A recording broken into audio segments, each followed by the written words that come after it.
Hey, precious souls, it's Dr. Karin. Happy Thursday.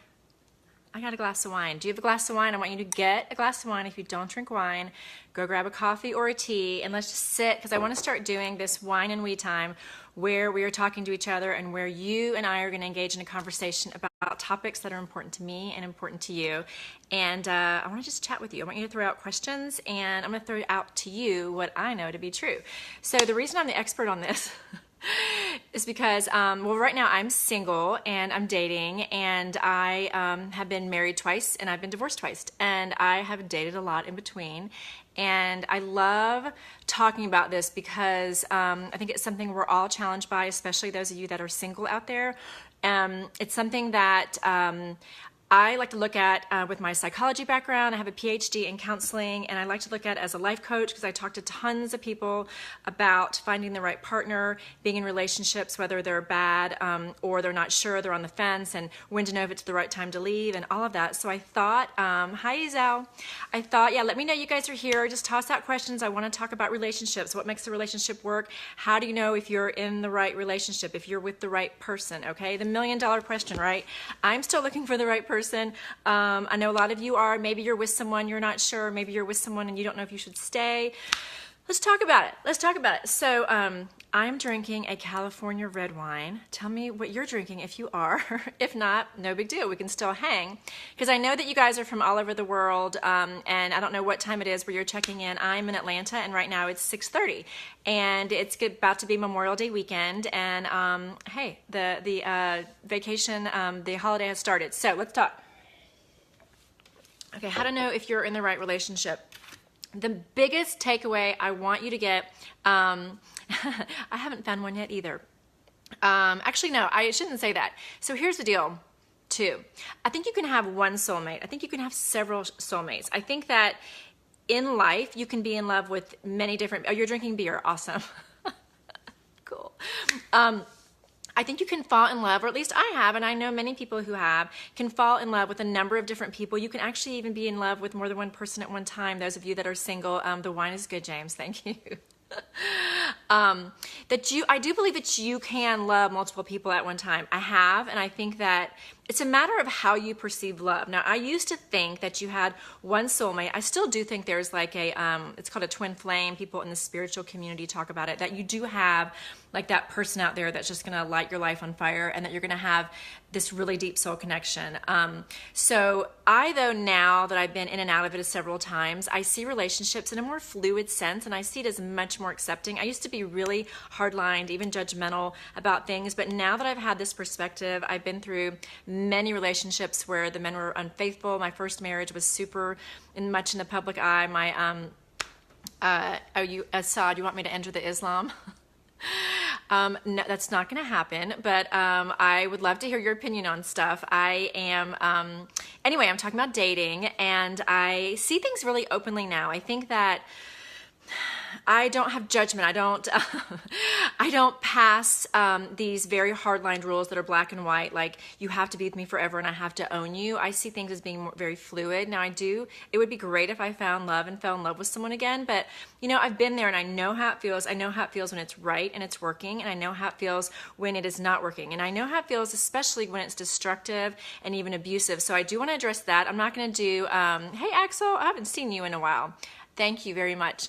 I do want to talk about how to know when you're with the right person. I'm going to do another one of these on how to spot abuse and how to know if you're in the hey Felicia, if you're in an abusive relationship. Many of you on here, especially many of you women, have sent me messages about relationships that you've been in that are there. So we're going to talk about that another time. I don't want to go there today, although we're going to touch on that a little bit. Let's just talk about, how do you know you're in the right relationship? I would love those of you that are in the right relationship that you know. Let me know how you know you're in the right relationship. I'd love for you to weigh in. Those of you that are still looking or that aren't sure or just want to hear what I have to say, The number one thing that I'm going to keep coming back to, which is actually the number one thing in almost all of my videos, is trust the way you feel. And we're going to keep coming back to this, and this is what is really the core of the teaching that I've been called to do, because I spent most of my life not listening to the way that I felt, because I was really taught younger that, I had a mom that loved me. I had many people that loved me and nurtured me, but there was very much an iron fist on how I was raised. And many of you, I'm sure, were raised that way. And it was kind of like, go for the things that you love to do, but at the end of the day, it was kind of taught to me that they all knew better than me, and that I needed to always check in with, or at least get the approval of people around me before I made decisions, especially with relationships, okay?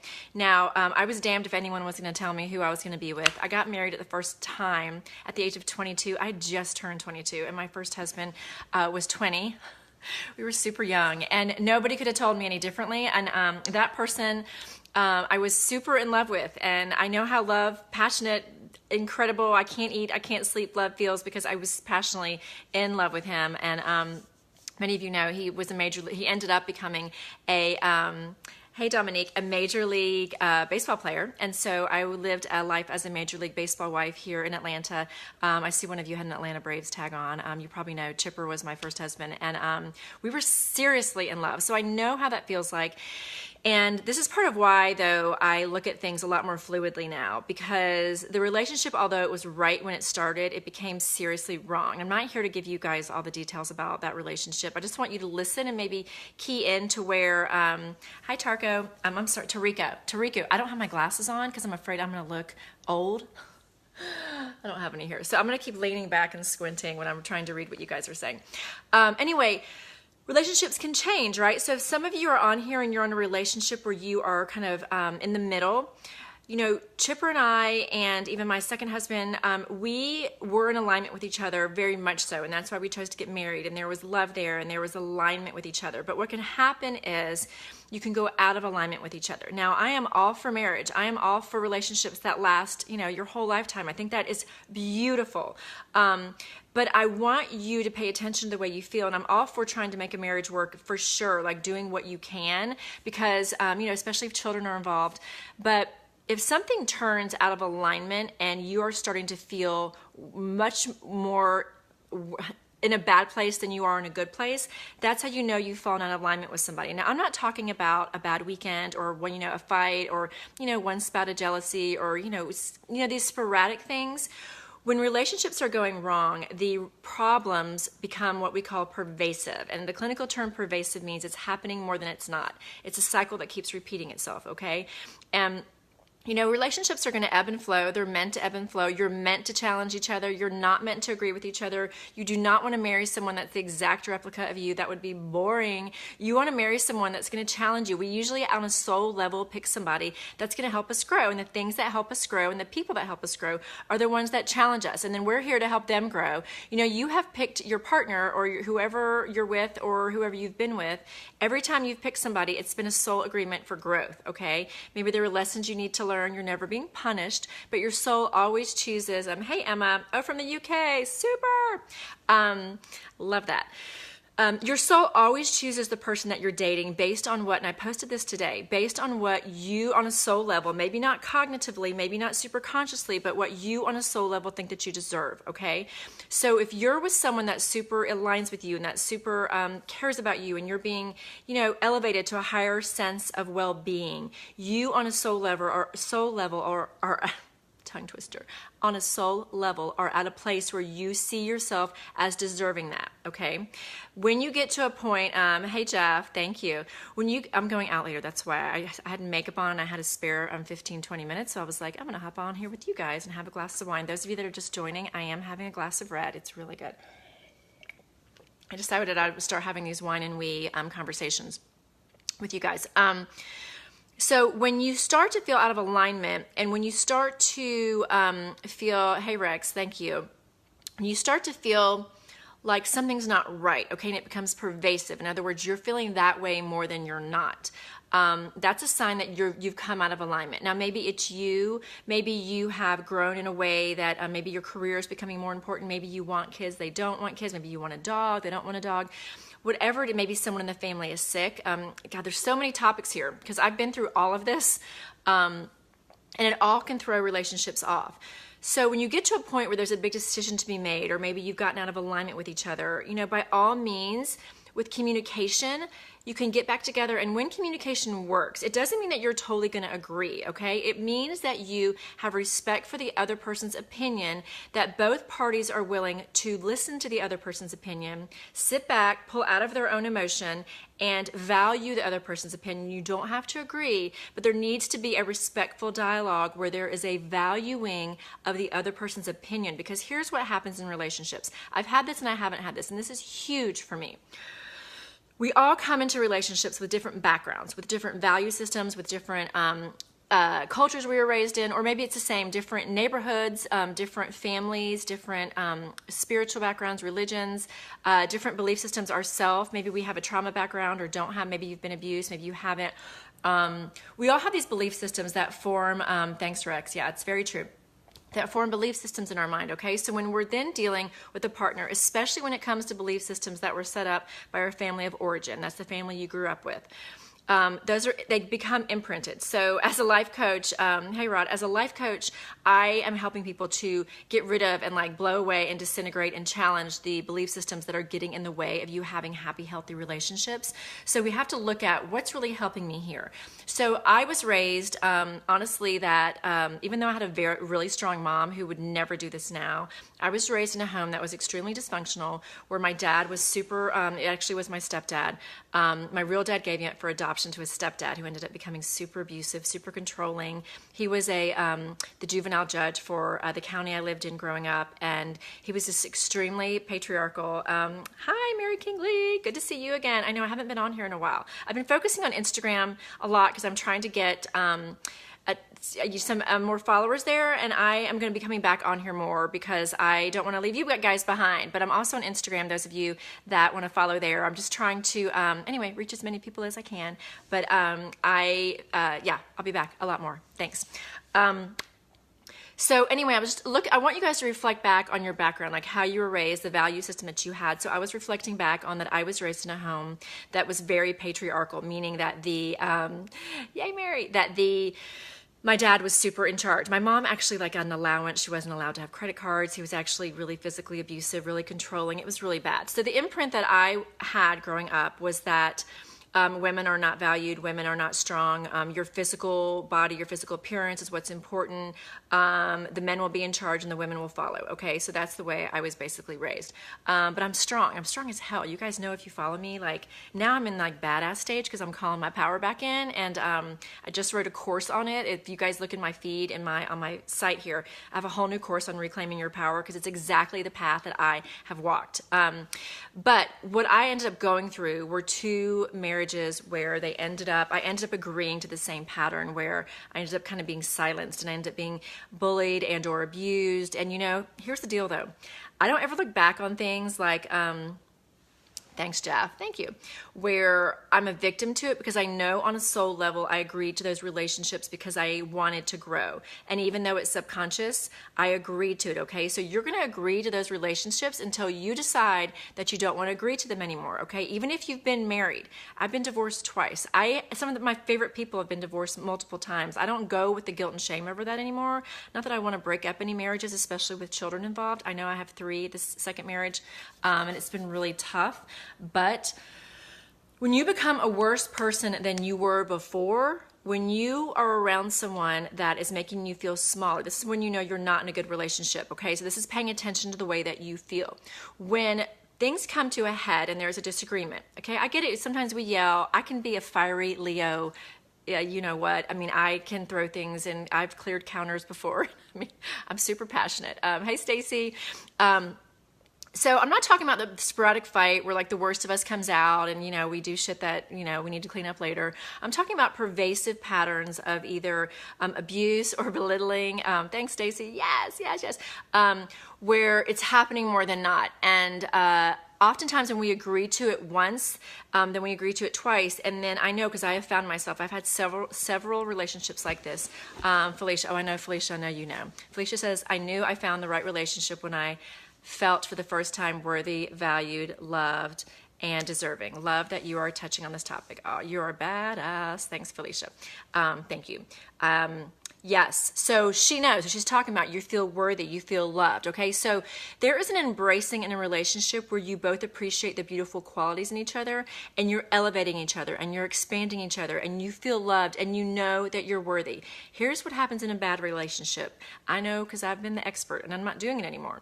When you are always feeling like you have to win the love back, where you feel like the person, the way that you feel around them is contracted, which means that you feel a ping in your gut, you dread when you hear their feet walking in the room, you have more moments than not where you carry resentment. So resentment is the poison. Resentment feels like, gosh, you just resent that you're not able to be who you are. You resent that, hey Craig, you resent that you're not allowed to be all of you. So this might just be my issue. Let me know if it's yours too. What's happened to me in relationships has been like, they might really love the way I look, and they might really love my intellect and all these parts of me that are very exciting. But then I found as I continued in the relationship, they were trying to weed, and this goes for men too. I know women are the biggest on trying to change men and like weed out what we don't like. And I'm all for growth and change. Like if something is a negative attribute that's not working in a relationship, like maybe you're going out too much partying outside of the marriage, or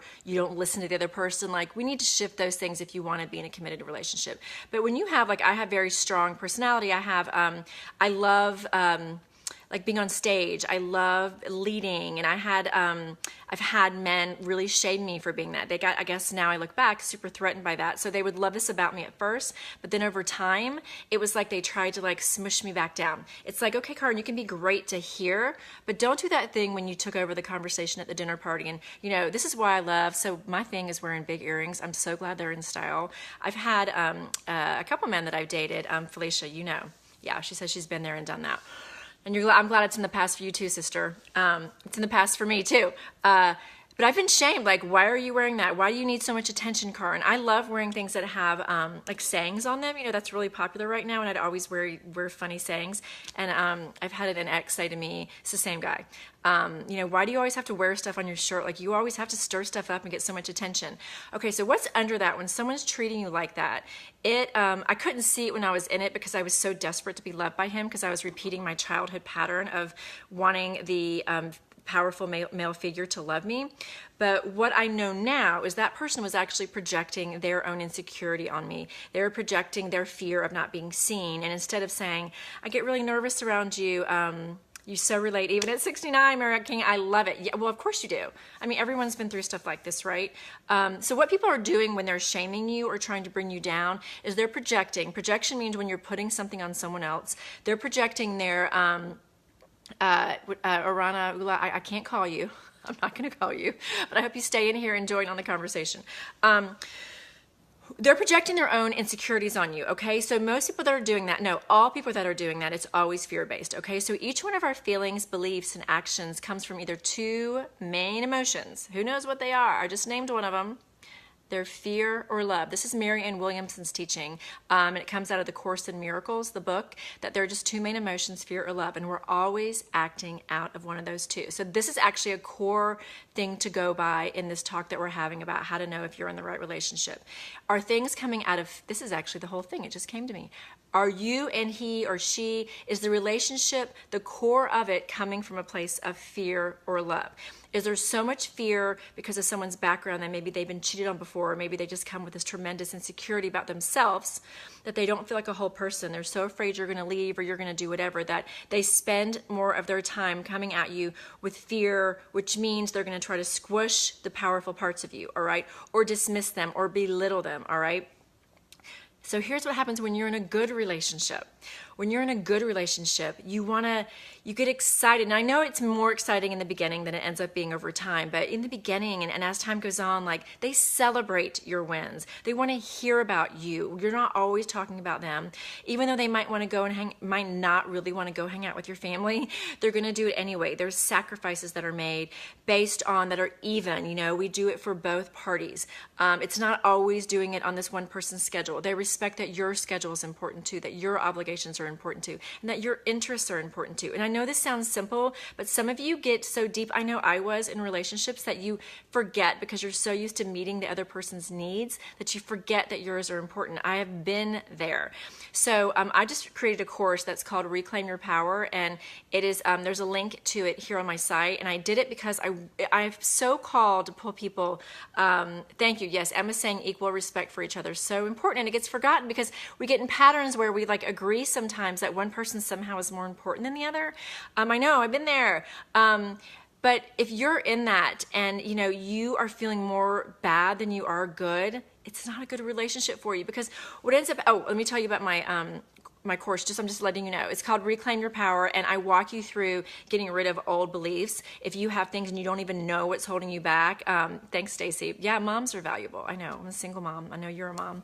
I walk you through from point A to point Z on how to break the binds. I have exercises for you about how to identify the things about you that are lovable and that you loved when you were young and that you've forgotten because maybe you've been in bad relationships, and I bring you back to like your freaking authentic, powerful self. Oh, by the way, we're drinking wine. Let me have another sip.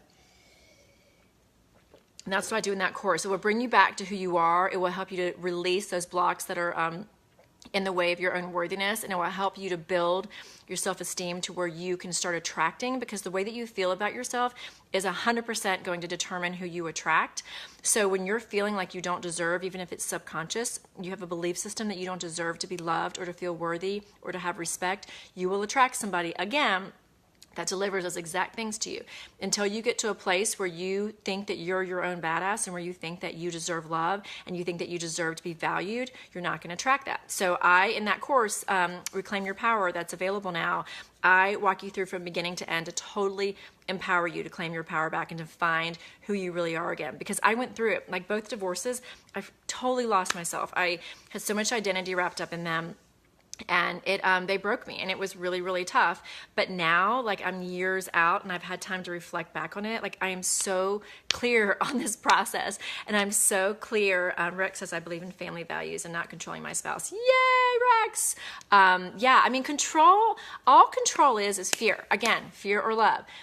Needing to control somebody is just the fear that you're not going to be in control because you fear that you might be controlled. Amanda says, I totally lost who I was in my first relationship. I worked for 2+ years. Oops, hold on. I worked for 2+ years to get my identity back. Still a work in progress, but I was a mess. Girl, you want to see a hot mess back then? It was this girl. I was a hot mess too. And I'm so glad you're here. Felicia says it takes a lot of hard work. We sacrifice and compromise willingly when the core is based in love. Yeah, relationships, I don't want to say they have to be hard, but they are hard.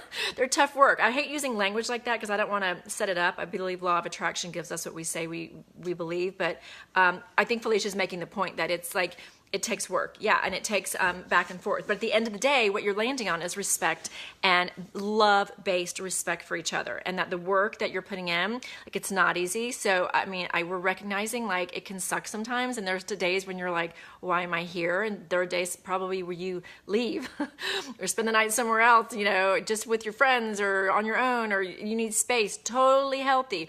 I'm talking about the relationships that you need to leave because they're based on control or a cycle of abuse or something like that, which I'm going to do a whole another one of these on how to identify if you're in an abusive relationship, because I didn't even realize I was in one until I was getting my PhD and I was studying the cycle of abuse, and I was like, literally, I was looking at my life on paper and nobody had ever told it to me before, and I was blown away, and I didn't realize that this was a thing and that I was in it.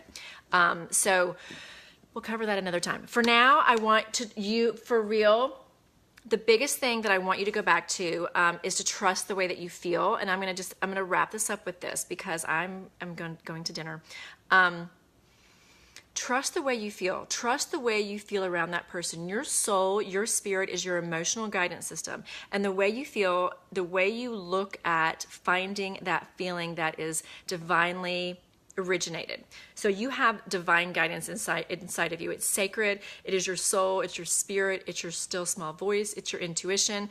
I hushed my intuition for many years in several relationships because I was trying so hard, if any of you can relate, to making it work. It's like I was jamming this like hexagon peg into this like oval hole and it wouldn't fit, but I kept trying to jam that damn thing in there. And because I didn't want to be anyone that was divorced, especially I didn't want to be someone that was divorced twice. Are you kidding? Nobody signs up for that.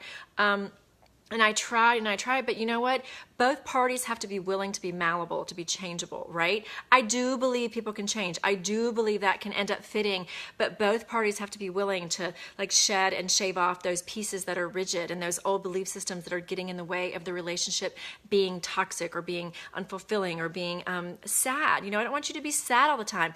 I talk to so many people that are, oh my gosh, and I did this. Like I was separated in the same house for years. We slept in separate bedrooms and it was a miserable way to live because I was too afraid to leave because I didn't want people to judge me. Now I'm like, I mean, it's okay because I'm in a different place. We ended it at the right time, but I mean, you're not meant to live a miserable life. You're meant to trust the way that you feel. So I want to talk to you, I want to end this on knowing. So the way you check in and know is that your spirit is going to tell you from your place of knowing, which sits here at your core. Rex says men should treat ladies as equal. You are right on, honey. I mean, we're all, yes, we're all equal. Like I don't know how people don't get that anymore. Like, of course. Yeah, I mean, anyway, I have so many stories about men not doing that. And I get so frustrated. I mean, I will leave the room when I see that not happening because I'm just like, that is so 1800s. Catch up. We're in 2018. Okay, so we're going to trust the way we feel. We're going to take a deep breath and we're going to ask ourselves, how do we feel? And we're going to ask ourselves, what do I want? And we're going to ask ourselves, do we really want to be in this situation? And the second you check in, your gut will tell you. Your intuition will either squinch up and give you like a pit in your stomach. It's the very first feeling that you feel when you ask yourself the question. Or the spiritual center of your body, your emotional guidance system, which is right here, will expand and will give you hope and will feel bigger, like it's like a balloon opens up. You know, some days it's bigger than other, but you will feel expanded. You know the answers. All the courses that I write, all the things that I do is to teach you exactly what I needed to learn. It took me 40 years to learn it, was that I need to trust the way I feel. My authentic voice is my divine voice, is the sacred power, the sacred messaging that comes from inside me, and it knows the answer. So I eventually, with everyone that I work with, I want you to not need me anymore after we figure this out, because once you get this piece, it changes everything, because then you realize you have your own power and that you're in charge and that you don't need anyone else to tell you what your answers are, okay? I can help you find them though. If you work with me, like I am very good about siphoning out and getting rid of all the other voices, all the other imprints, all the other belief systems that have blocked you from realizing that your answers are always right here. So when you feel good around, I mean, literally it, honest to God, boils down to this. Do you feel good around them or bad around them? All right? Here's how you know if you're in the right relationship. Do you feel good? Do you feel bad? It is that simple. People, I'm shaking your neck. It's that simple.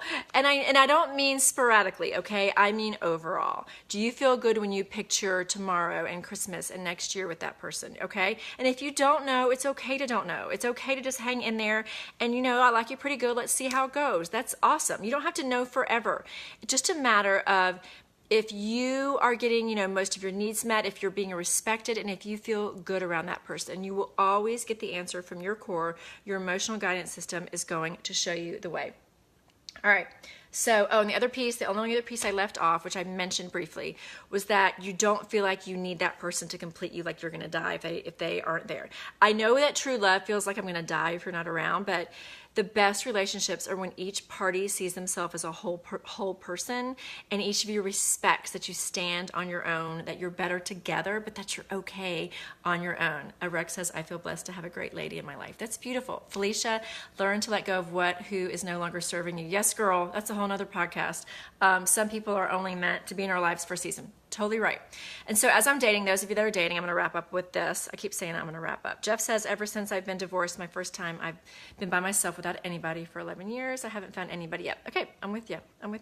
I've been out this time 4. And I've dated some men, and I have men in my life right now that I like adore. But the issue is, I wanted to talk about what you were saying. Oh, Felicia. So So people can be there for a time, even if you're married or engaged, and then you know what? Sometimes the time runs up because it's alignment, okay? It's always about alignment. It's always about whether or not you're still in alignment with that person. Alignment feels like expansion. Alignment feels like, I feel like alignment, when you're in total alignment with somebody, they make you feel the way that your inner being, that source that God feels about you, which is that you're amazing, that you're talented, that you're worthwhile, that you're attractive in all of these ways. Alignment means you feel so loved for who you are, even the bad parts, even the scarred parts. That's alignment, because that's how God sees you. So real love feels like alignment, acceptance of the self, all right? If you feel like you're not being accepted and that there are parts of you that aren't being allowed in or that are not being loved, that's a misalignment, and it's going to feel like this when you check in, okay? So trust the way you feel. Stop trying to shove the wrong size peg into the wrong size hole, and know that if it feels frustrating, I would say if you've been doing that for more than 2 months, 3 months tops, like, it ain't changing, all right? If it starts to feel misaligned, check in and see if both parties can grow. Thanks, Stacey. And, then, yes, we all need to feel self-worth. Then reevaluate, but over a couple months, if that's not working, you're going to get what you believe about yourself. I've been in relationships where I've begged it not to end. I was feeling so insecure and so desperate to be loved that my spirit, like, I actually wouldn't even tell anybody. Here's a big thing. Oh my God, this is so big. One of the ways you know you're not in a good relationship is if you're not telling anybody what's really going on. That's a big one, because you know why? Because if you do tell now I'm talking about your people that you trust. I don't mean Facebook and the people at the water cooler. If you're not telling people that you trust what is really going on, you are not in a good space, because you know with your smart brain that those people are going to say to you, what the hell are you doing there? You need to get out now. And you're not ready, because part of you is still clinging to trying to make it work, to satisfy some need to feel valued, okay? So I've done it. I know. I'm not shaming you if you're doing that. I've done it. Looking back, I'm like, whoa, that happened again in that relationship. Nobody really knew what was going on, because I knew if I told them, that dude would be like so far out of there. And I wasn't ready yet to let go of him, because I still had this unmet need because of all the shit that happened in my family growing up, blah, blah, blah. But you know what? I don't agree to that anymore. The first sign, like, I vet men out immediately. And I'm like, if I see a hint of narcissism or a hint of controlling or a hint of bitterness, like at their ex-spouse or whatever, I don't do that. I don't carry all the baggage. I'm willing to be there and listen and love you through your challenges and find empathy and find places to grow together, but I don't carry the transgressions of the person that was there before you. And I don't expect people to do that either for me. So as I date, I check in with myself a lot, being like, am I projecting something about my past? Are you bringing your past relationship? Yes, Stacey. Are you bringing your past relationship in here and making this person pay for what happened before? No. The minute you hear yourself say, well, Jack before used to treat me like this, it's okay to express it just so the person can understand you.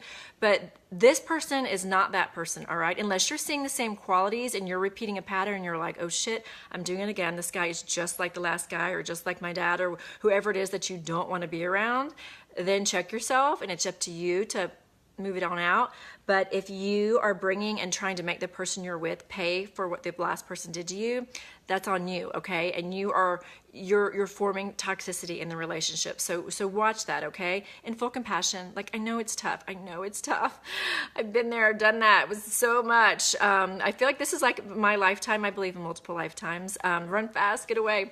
I feel like this has been definitely my lifetime to solidify love and relationships. Like, I have found a way to also, with every person that's gone, to find gratitude for the relationship that I had. Esther Hicks teaches this on when you want to attract a partner. This is a beautiful practice. I keep saying I'm leaving, but this is like, oh my gosh, it's after 7. I gotta go. But let me tell you this is such a great exercise. Esther Hicks, which is Abraham, one more sip, take a sip. Esther Hicks channels divine knowledge. An entity or many entities called Abraham. They're the ones that teach the law of attraction that the book The Secret was written about. Really amazing. Part of what she teaches about trying to find the new partner is to sit and think about all the things that you actually loved about every partner you've had before. And I love this. They call it a focus wheel. And so you write down like your 10 favorite things about each person. If you can't think of it, think of the top 5 things. So, you know, maybe it was an abusive relationship, but instead of continuing to focus on and discuss that abuse or that pain you were in, so you're carrying that and it has a vibration around it. Instead, stop talking about and expanding, thanks Jeff, stop expanding the negative and think about the 5 or 10 things that you actually really liked about that person, especially when you met them. And I don't mean that you go back to them and tell them, no. I mean, as you're making your list for the things that you want, like say one of those guys, for me, like I'll focus on one. He was super funny. He was successful and I really enjoyed doing things with him because he had the resources to travel. He had a beach house. I loved that. Hey, Daniel. You know, I was physically attracted to him. He had a great family. I loved his dog. He made me laugh. When we were good, like we had fun dancing together. Like, there were pieces that were good. So then the things, I would write those down and then I'd go to the next person. Maybe you really loved the way they rubbed your back. You really loved how they were generous with their service, with their time with you. They really would help you out. They really got along well with your mom. So anything goes. So make a list of the 5 or 10 things about each person, okay, that you have liked in the past, that you've been with.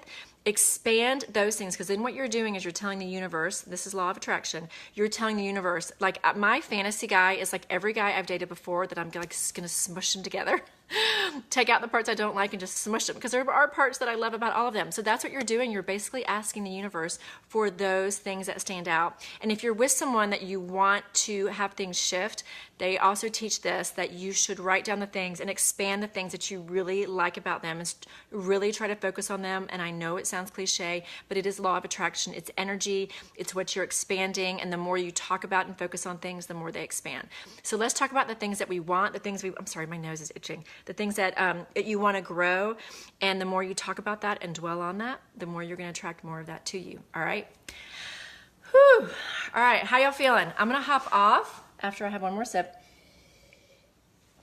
And I am going to say goodnight to you guys. Thank you so much for interacting with me. I'm going to do this a couple times a week now, not always with wine, but I do want to do this with you guys in the evening. I have 3 kids. Their dad has them right now. I'm waiting for them to come back. They should walk in the door anytime. So, and then I'm going to go have dinner. Thank you. Everyone's feeling good. So I'm going to get back to my other live. Oh, thanks, Craig. But you guys, would you share this? If you haven't liked my page, like my page. I would love when I post this, if it resonated with you, share it. I also post these videos to my YouTube channel. So if you go on YouTube, just type in my name, or there's a link on my page too. I'll be posting this later. That helps me so much if you would subscribe to my YouTube channel. It's Dr. Karin, K-A-R-I-M. I would really be appreciative. I'm trying to get my numbers up, not only because I just appreciate reaching more people, but because when I do, I have a better chance of getting the book deal that I'm looking to get. I am writing another book, so when they see more numbers, they are more apt to give you a good book deal. So my book's gonna help people come out of loss and life change and transform, and it's gonna be incredible. So anyway, like me here, go to my YouTube page, and this is also on my YouTube channel. So if you're here watching on YouTube, please subscribe, like this video, and share it. That would help me, and it would help the world, I believe. I think that's why I'm here. Expand, expand, love. All right, you guys, remember there are 2 main emotions, fear and love. Let's try to lead with love, because when you're leading with your heart, you're always going the right way. Thanks for sharing your wine and we time, guys. Bye. Have a great day.